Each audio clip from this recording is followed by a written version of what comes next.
Hello, my friends. Thank you for joining us again today. Today, I want to read a verse out of the First Peter.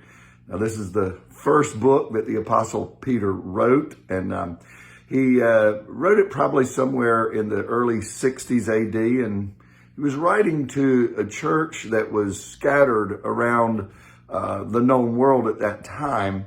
And there was a scripture that he wrote that I think is very important. He actually wrote it or quoted it from Psalm chapter 34. And it says this in verse number 12 of chapter 3 of 1 Peter.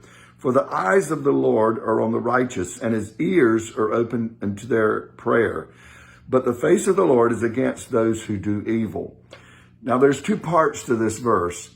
The first, the eyes of the Lord are over the righteous, and his ears are open to the prayer. I was thinking, I'm still on the West Coast, and we flew to get here. And as you look out the airplane, you look down and you see little specks of like cars and houses and things of this nature, just really, really small because you're so up and above everything. And at one time I remember thinking about God, seeing everyone, the whole world like that. He has a better perspective of what's going on.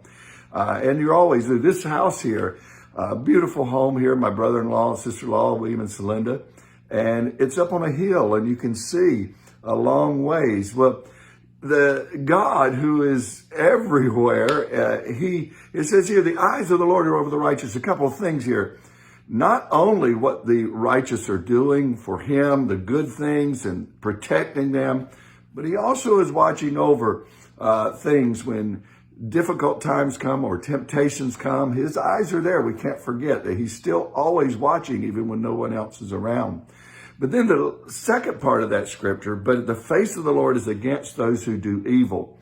Sometimes it looks like that those that do evil are getting away with it and not being punished. But God still sees. He knows there will come a judgment day. And so we can never forget, just picture this, that God is like us in an airplane. He sees the whole thing. Of course, we can't see the whole thing. We don't know what's going on down with all the people down below us, but God does. And so we must recognize you can't go to, no matter where you go, to the highest mountain, to the lowest valley, God is there. The scripture tells us in several places and that he will never leave you nor forsake you.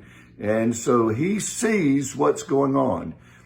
He knows what's happening to you if you're a believer. He knows what you're doing if you're not a believer, because the eyes of the Lord are on the righteous and his ears are open unto their prayers. But the face of the Lord is against those who do evil. God bless you. We look forward to seeing you back again tomorrow. Bye-bye.